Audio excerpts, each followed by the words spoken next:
Le premier point, ça prend une certaine réflexion. Ça se fait pas en claquant des doigts. Et c'est le défi, en fait, de le faire en temps de crise.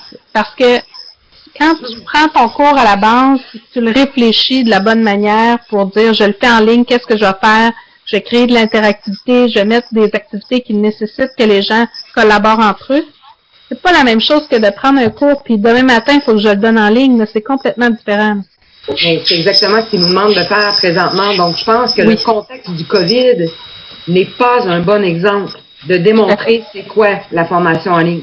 La moitié du cours qui a déjà été donné d'une autre façon, puis là, tu te reviens en une semaine. Donc, c'est pas comme si que, là, les prochains cours vont être donnés en ligne. Ah, ben là, j'ai le temps de réfléchir du début à la fin. Ouais, c'est ça. Fait que là, si je résume, on a dit la première étape, il faut réfléchir. Très important. Adapter nos stratégies. Il faut surtout pas prendre tel quel le cours puis le donner en ligne. Il faut qu'il y ait beaucoup d'espace de collaboration. Moi, je viens de la Colombie et ma grand-maman, il a une petite école de quartier privée. Puis les enfants sont pas riches, donc dans les maisons, il n'y a pas d'ordinateur. Il y a juste la maman qui a son cellulaire ou les papas, donc il faut qu'il attende au soir, quand les parents sont revenus de travailler, bon, en ce moment, ils ne travaillent pas, mais pour pouvoir faire ses devoirs avec un cellulaire. Puis, en fait, les moyens ne sont pas les mêmes partout, donc il faut voir aussi les conditions. Il y a des gens, peut-être qu'à la maison, ils n'ont pas d'ordinateur, il y a juste des tablettes ou des cellulaires, donc est-ce que... C'est juste que moi, dans ma situation, j'avais juste 4 cours en ligne à l'université Laval. Donc en fait, ça a presque rien changé. Du coup, j'ai presque pas eu de changement en fait. Puis je suis pas enseignant, je suis juste étudiant à temps plein. Donc dans le fond, cette situation-là m'a pas tant affecté parce que tous mes cours étaient déjà en ligne. Je suis retourné. La seule chose qui a changé, c'est que je suis plus à Québec, je suis retourné à Sherbrooke. Puis c'est tout. Du coup, oui, les profs ont changé leurs exigences pour certains parce que justement, il y a des gens comme vous dans les classes qui sont affectés par cette situation. Non, je trouvais que c'est vrai que moi j'avais des cours en présentiel qui sont passés en ligne, mais que les profs, même en tant qu'étudiant, on se perdait un peu. Des fois, les cours c'était sur Zoom, des fois c'était sur Adobe Connect, des fois on allait dans Teams, des fois, ça allait partout, par courriel, par Skype. C'est un peu trop de moyens de communication, tue un peu la communication et... Puis aussi, on a parlé de l'engagement de toutes les parties prenantes, parce que si t'as pas les enseignants qui sont engagés, puis qui vont juste lâcher le coup et dire je peux pas le faire, c'est pas un cours qui se donne en ligne, ça va pas fonctionner aussi. Si le prof est vraiment pas à l'aise, on demande à l'étudiant d'être compréhensif puis de baisser ses exigences, ok. Mais on demande aussi aux profs qui sont super à l'aise de ne pas créer un traumatisme chez les étudiants, parce qu'il y en a aussi des étudiants. Moi, je travaille à la formation continue, c'est comme plus adulte que la formation régulière au cégep. Il y a des étudiants de 18 à 60 ans dans nos classes. Il y en a qui connaissent plus la technologie que les profs, mais il y en a d'autres qu'il a fallu qu'on leur montre comment comment ça fonctionne Outlook pour aller chercher des courriels. Il y en a qui c'est de base. Donc, on demande aux profs de ne pas traumatiser les étudiants non plus, qui se sont pas inscrits de cette façon-là au début, qui n'ont pas signé pour un cours en ligne. Du côté des enseignants, c'est qu'il y a un vrai défi. Je pense qu'ils font transfert plutôt que transformation parce qu'au niveau du temps, on leur a demandé du jour au lendemain de fournir des choses. Donc c'est vrai que du coup, c'est beaucoup de liens vers des plateformes de ressources, Alloprof, Ceci et tout ça. Et moi, je voyais en tant que parent, on a tendance à être noyé en fin de compte par les liens et les sites de ressources qu'on nous envoie et on a énormément de mal à débayer ce qui est un petit peu intéressant, pertinent dans tout ce qui est envoyé en fait. Donc, nous, on a trouvé plein de belles idées, plein de beaux conseils. Puis, je voulais partager la dernière chose qu'on a parlé, là. C'était un conseil qu'on avait à donner, c'était de pas céder à la panique. Parce que c'est une des premières choses qu'on a remarqué, là, un peu en groupe différemment. Fait qu'un conseil à donner à quelqu'un qui voudrait faire un transfert, ça serait de ne pas céder à la panique. Et à la place d'envoyer un message avec tout plein d'informations différentes, ça serait d'attendre, de faire un meeting avec les personnes, les gestionnaires ou quelque chose comme ça, et ensuite envoyer un message avec les vraies informations et non plein de personnes différentes. Dans notre groupe, on parle de ce sujet dans différents pays, différentes régions. On remarque au début, il y a le problème de équipement. Et c'est différent dans différents lieux. Par exemple, il y a des pays qui, des enfants n'ont pas les outils pour connecter, donc ils doivent attendre leurs parents rentrer. Et dans le pays comme Canada, il y a dans une maison, peut-être il y en a plus d'enfants. Et tout le monde doit suivre la ligne, ça rend le problème. Et en Chine aussi, on a ce problème parce que ça arrive très rapide. Mais nous aussi surprise que beaucoup de pays transfèrent très peu de temps pour changer leur façon d'enseigner sur ligne. Et ça nous surprise. Et après, on parle aussi la différentes façons pour enseignants qui a l'impression pour se changer. Par exemple, en Chine, la façon c'est plus traditionnelle, c'est plus de connaissances en données, donc c'est plus facile de changer un lieu sur ligne. Mais ici, où a besoin plus de travail dans le groupe, la compétence, et ça rend et sur ligne c'est pas facile de faire tout ça. Et aussi on parle de sujets comme discipline. Et en Chine, c'est comme toutes les choses, c'est comme connaissance et après pratique et après le devoir. C'est plus facile de garder la discipline des enfants. Mais quand le travail c'est sur compétence, c'est pas facile de garder tous les enfants concentrés tout le temps. Mais moi, je pense qu'en situation plus de crise, on va plus parler de transfert. Nous, on cherchait une manière un peu plus uniforme d'adopter le virage, là. Puis dans une situation de crise, je pense qu'on devrait miser plus sur un transfert et travailler sur la transformation en arrière-plan, justement, pour bâtir quelque chose de solide puis de plus réfléchi. On parlait de donc limiter l'expansion technologique par souci d'uniformité pour le cadre du professorat, mais aussi pour les étudiants. Il y en a qui sont super à l'aise avec les outils, il y en a d'autres qui ça leur tente pas puis qui sont contre ça. Fait on prenait l'exemple de il y a certains enseignants, par exemple, dans certaines universités que les enseignants les professeurs pouvaient choisir l'outil technologique. Donc, on se retrouvait avec du Skype, on se retrouvait avec du Zoom, l'autre prenait Microsoft Teams, puis là, c'était très, très compliqué à suivre. Donc, je pense que l'institution se doit quand même d'avoir une certaine uniformité dans la manière de faire le virage.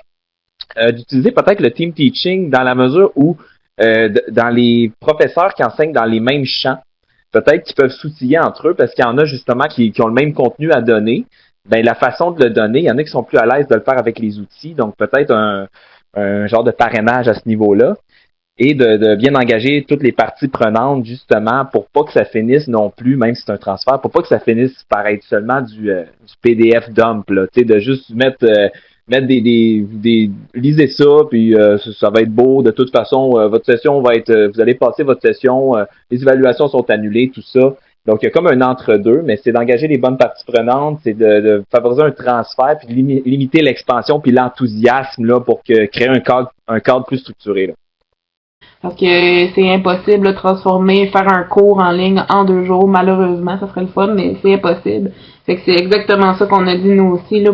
Faut y aller graduellement. C'est vraiment quelque chose qui est graduel. Puis encore une fois, dans le même sens que Pascal, on avait aussi dit un petit peu dans le sens que pas tout le monde est à l'aise avec la technologie. Non seulement les profs, mais aussi les enfants, là, dans un sens où les personnes, les apprenants ou les personnes en télétravail. Fait que ça fait en sorte qu'il faut qu'il y ait un certain soutien à quelque part. Parce que oui, nous, on est en techno, on connaît ça, mais je sais pas, moi, quelqu'un qui est en télétravail, qui travaille habituellement dans la construction, mais ça peut faire une anxiété énorme sur lui que de devoir aller sur Zoom ou aller sur un site comme ça. Fait que ça prend vraiment quelqu'un qui fait un soutien là plus technologique que contenu. Dans nos discussions tout à l'heure, ce qu'on avait, c'est que notre premier point, c'était réfléchir. Respirer et réfléchir. On peut pas adapter en 2 jours une formation qu'on est habitué de faire en présentiel, puis se revirer de bord, puis la mettre en ligne. Ça fonctionne pas. Il faut analyser qu'est-ce qu'on a besoin de faire, c'est quoi la compétence qu'on veut développer, c'est quoi les objectifs qu'on veut atteindre, et ça prend du temps. Donc, c'est essentiel de prendre une pause. Exactement ce que vous disiez. Il faut adapter nos stratégies, puis trouver la meilleure méthode. Puis notre cours, par exemple, je sais pas, au cégep ou au secondaire, qui est de 50 minutes habituellement, mais peut-être que là, on pourrait l'adapter puis que ça dure 15-20 minutes, puis après ça, trouver un exercice. Il faut revoir nos façons de faire. On peut pas faire exactement ce qu'on fait en présentiel. C'est comme, ça va de soi. Mais malheureusement, en temps de crise, les enseignants en général, les gens qui donnent de la formation en entreprise, c'est la même chose. C'est vite, il faut absolument agir maintenant.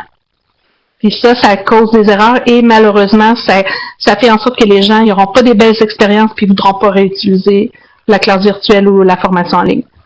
Je trouve ça malheureux parce que c'est pas ça, de la formation en ligne. Oui, ça prend de la réflexion. Ça va donner une mauvaise presse à la formation en ligne parce que c'est pas ça, de la formation en ligne. Puis, moi, je suis quand même chanceuse. C'est un petit peu ce que je disais dans mon équipe. Je suis chanceuse parce que je travaille déjà en classe inversée. Donc, moi, des cours magistraux, j'en donne plus. Ça fait 5 ans. Donc, mon cours était déjà presque monté pour faire du distance. Fait que pour moi, c'est pas trop une problématique parce qu'il était déjà pensé. Mais je vois ce qui se passe autour de moi, là. Hey, Zoom, là, tu peux partager ton écran, mais c'est pas partager un écran, tu partages pourquoi ton écran? C'est comme les tableaux numériques. Avant, on avait des projecteurs. Ben, les tableaux numériques, hey, wow, nouvelle technologie. Qu'est-ce que le monde fait avec? Ils projettent. Je pense qu'on se doit de prendre le temps qu'il faut pour faire les évaluations puis les besoins nécessaires parce que par après, ça retombe encore sur nous, sur le coût de maintenant juste pondre des vidéos de formation rapides parce qu'il faut répondre à une situation de la semaine. Notre domaine est vraiment mis en priorité, en tout cas du moins dans le domaine dans lequel je suis. Puis on a une belle plateforme où on a un beau, une belle place pour pouvoir montrer ce qu'on est capable de faire, mais on a toute la méthodologie derrière pour le faire. Puis on s'insère quand même dans un écosystème plus grand que juste nos départements. Donc, tout à l'heure, on parlait à l'interne de l'équipe, il y a des entreprises, des banques ou des compagnies d'assurance où il y a tout un niveau d'éthique ou un niveau de confidentialité d'information qui te ramène à, par exemple, le volet légal avec lequel tu travailles, puis comment ça peut influencer la vitesse à laquelle nous, on peut produire des choses. Donc, comme on est priorisé, mais je pense aussi que ça vient comme rebouger un peu l'ensemble de cet écosystème-là, puis tout dépendant de la grosseur de l'entreprise dans laquelle on est, certaines choses vont plus vite ou moins vite. Donc voilà, c'est comme super motivant, mais c'est peut-être pas je pense qu'il faut exiger de prendre le temps pour pouvoir avancer de façon intelligente. Très touchée par ce qui se passe depuis un mois en étant conseillère pédagogique dans un cégep. Donc moi, en fait, le plus gros de mon travail, ça a été entre le 13 mars et le 13 avril, disons là. Donc, avant que les profs soient vraiment remis en marche, nous, on comptait plus nos heures, les conseillers pédagogiques, parce que tous les guides qui pitchaient les profs dont Annie parle, avec plein d'outils, ben c'est nous qu'on les a créés, mais c'est vrai on était en mode panique. On a lu une quantité incroyable d'articles. On est allé essayer de découvrir le plus d'outils possible. On a créé des guides pas à pas. Mais par contre, ce qui est important, ce que je voulais dire en prenant la parole, c'est que ce qu'on a tenu à dire à nos profs, on leur a parlé, chaque CP, on s'occupe d'un groupe d'enseignants, de certains programmes de formation. Et puis, on a parlé à chacun de nos profs individuellement au téléphone pendant plusieurs heures de travail pour regarder avec eux leur plan de cours, où ils étaient rendus, quelle était la compétence principale, qu'est-ce qui restait à aller chercher pour pouvoir évaluer si les étudiants avaient cette compétence-là. Donc, on oublie c'était quoi qui étaient supposés de faire en présence. On regarde des méthodes alternatives de pouvoir aller chercher cette compétence-là. Et puis oui, la classe inversée, dans ce contexte-là, était super importante, de leur trouver les façons qu'ils utilisent le moins possible la technologie, parce qu'on était en situation où plein d'étudiants ont une mauvaise connexion Internet, ont peut-être pas les bons outils pour travailler. Donc, on leur donne le minimum. On leur envoie des consignes une fois par semaine, et non pas tous les jours. Une fois par semaine, des consignes pour la semaine, les travaux à faire, de quelle façon ils peuvent les faire avec ce à quoi ils ont accès. et puis d'aller valider ces compétences-là. Et puis là, on pensait pédagogie égalitaire. Un tel étudiant, on sait que lui, il n'a pas encore d'ordinateur portable, il a juste son téléphone. Il pourrait faire une présentation orale, se filmer, envoyer ça, comme ça on pourrait valider s'il a bien compris, qu'il fasse une réflexion, etc. Donc, ça a été ça pendant 3 semaines. Là, ça se calme un petit peu pour nous. Là, on est rendu accompagné. Donc, au quotidien, on espère que les profs vont continuer à nous solliciter, mais là, c'est entre les mains de Annie, de Caroline, des profs. Parce qu'on n'a pas préparé la situation. Tel que ça est maintenant, là, tout le monde est en panique, même si on croit que c'est déjà solutionné. Bon, maintenant, les professeurs envoient beaucoup des exercices. Combien d'élèves répondent? C'est ça la question. Moi, je comprends pour les élèves qui sont nés ici, ils ont grandi ici, ils ont quand même les mains rapides sur l'ordinateur. Ah, maintenant, pour les élèves de la communauté des immigrants qui viennent à peine d'arriver, qui ne connaissent même pas comment utiliser l'ordinateur, est-ce ils se sont rendus compte, est-ce que les pédagogues se sont rendus compte qu'il y a aussi ces groupes-là? Est-ce que maintenant, qu'est-ce que nous pouvons faire? Je vous renvoie encore la question. Maintenant que nous sommes conscients qu'il y a un déséquilibre dans tout ça, qu'est-ce que nous pouvons faire pour aider surtout les parents? Parce que les parents vous disent aussi, ils ne savent pas comment se connecter, ils ne savent pas. Alors si l'enseignant dit à maman de t'aider, la maman ne connaît pas non plus comment aider l'enfant. Est-ce qu'il ne faudrait pas vraiment faire d'abord une analyse des besoins et puis former un peu, entrer dans la cadence maintenant de faire les transferts et ensuite passer par la transformation? C'est ça ma question. Parce que nous, c'est l'exercice qu'ils nous ont fait faire, c'est vraiment de dire, c'est quoi les compétences que vous étiez supposés voir durant toute la session? Lesquelles vous avez déjà vues, qui ont déjà été évaluées, qui sont déjà, qu'on n'en parle plus? Qu'est-ce qui vous reste à voir? Et maintenant, dans ce qui reste à voir, comment les étudiants pourraient vous démontrer qu'ils ont acquis ces compétences-là? Ils nous ont pas demandé à nous nécessairement comment tu vas les combler, ces compétences-là, mais c'est de quelle façon tu t'attends que l'étudiant soit capable de... Et c'est là qu'on est allé chercher nos outils après. On a commencé par aller voir comment... Parce que justement, ils nous ont posé la question, est-ce que vous avez des étudiants qui n'ont pas d'ordinateur? Est-ce que vous avez des étudiants qui n'ont pas d'outils qui peuvent... J'en avais, moi, en Gaspésie, qui avait de la misère avec la connexion Internet. Donc, tu sais, c'était pas évident. Et on a travaillé en team teaching. C'est donc toute la collégialité qui s'est faite, les CP, les autres profs qui donnaient le même cours, ils nous ont forcés à travailler ensemble. Ben, forcés, ça c'est comme fait naturellement, mais c'est ça qui a fait que là, on a développé, voici comment pour les 5 prochaines semaines, on va développer le restant des compétences. Plus on parle, plus je me rends compte que à la chaîne, j'ai l'impression que tout le monde a été dans une période de surcharge cognitive, que ce soit apprendre à connaître Zoom pour expliquer Zoom ensuite aux autres, et ensuite inclure des gens comme des parents dans des rôles nouveaux à temps plein ou à temps partiel. Tu vas être professeur peut-être par pas le choix finalement. Et comment, puis j'ai l'impression que dans la collecte de data, au bon moment, ben ça serait intéressant d'inclure ces nouvelles ressources ou ces nouveaux rôles qui émergent, qui vont teinter aussi, comme on disait tout à l'heure,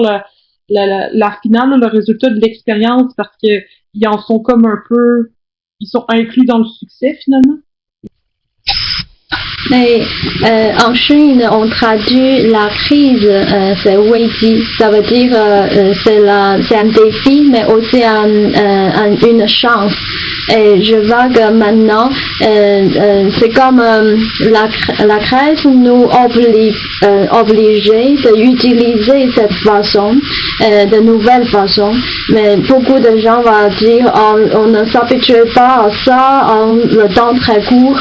Mais aussi, c'est aussi une chance pour beaucoup d'enseignants. Ils se plaignent avant, ils n'ont pas de chance d'utiliser de high-tech pour l'aider. Et donc, on va en chaîne, on va la direction pour le développement d'enseignants, enseigne. Il va sortir d'un lieu fixé, d'un temps fixé, il va devenir sans limite ou illimité.